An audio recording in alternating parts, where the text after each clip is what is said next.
بسم الله الرحمن الرحیم. نو اوس چې تاسو پوه شئ څنګه موږ کولی شو د پی ایچ پي کوډ رن کړو، لوکل هاست څه شی ده او ځینې نور مسایل. نو اوس مو راځو د پی ایچ پي په سنټکس باندې بحث کوو. پی ایچ پي سنټکس څنګه ده. صفحه باندې تاسو د ایچ ټي ایم ایل هغه سټنډرډ کوډ ګورئ چې ایچ ټي ایم ایل هیډ او بډي ده. دا سره به تاسو خامخا اشنایي لرئ ځکه ایچ ټي ایم ایل مو باید ویلی وي.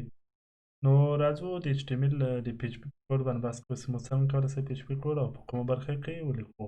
پی ایچ پي د کوډ ښه والی دا دی چې موږ په هره برخه کې هغه لیکلی شوی، هغه بډي وي، کله ایچ ټي ایم ایل کوډ پورته او که هیډ وي او که هر ځای وي.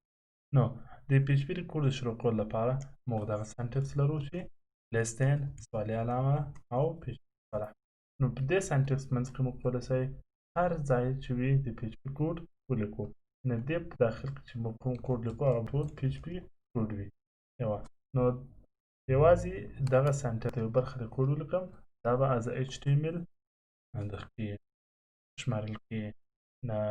ډېر ځای کې دا ایچ ټي ایم ایل پورې مربوط نه ده.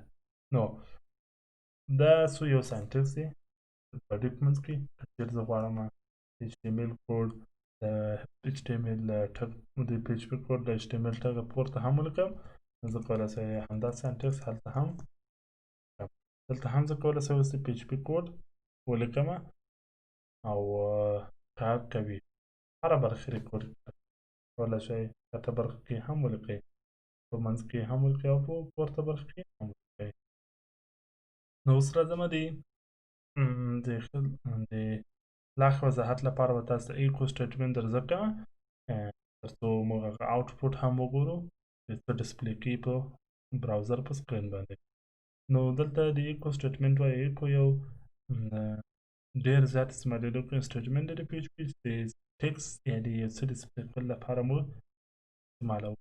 نو سنټکس یې په دې ډول چې اول مو ولیکو ایکو او وروسته له هغه څه چې موږ غواړو ډسپلی کړو هغه پسې لیکو. لکه یو سټرینګ وي ساده ډبل کوټ منځ کې، لکه زه ولیکم پی ایچ پي ان ایکو، او که چیرې یو عدد وي که هر څه وي زه کولی شم دا ولیکم. راځو دلته به په منځ کې فاصله ورکړو ځکه له ایکو وروسته کوم لاین نه ماتېږي. هر څه چې وروسته ډسپلی کوي هغه هم د ده په انتظار سره ډسپلی کېږي. نو راځو دا په براوزر په سکرین باندې ګورو. نو ګورو چې موږ ته هغه څه چې موږ غوښتل هغه ډېر کړل، یعنې پی ایچ پي ان ایکو سټیټمنټ او 12.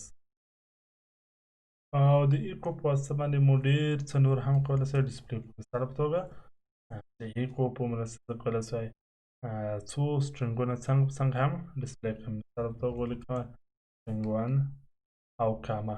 کامه دې لپاره چې مو دا ملټیپل سټرنګونه هغه ته ورپاس کړو، هغه یو له بل سره څنګ په څنګ ډسپلی کړئ.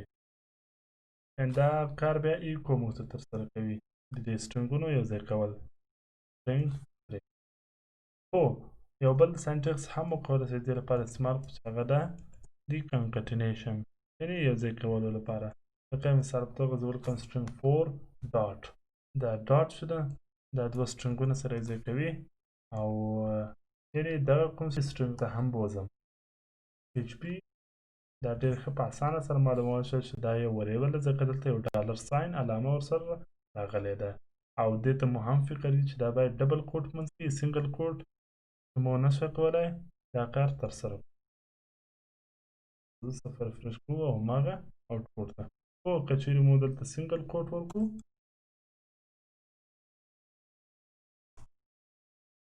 اوس به تاسې وګورئ چې تاوان یې شوی دی.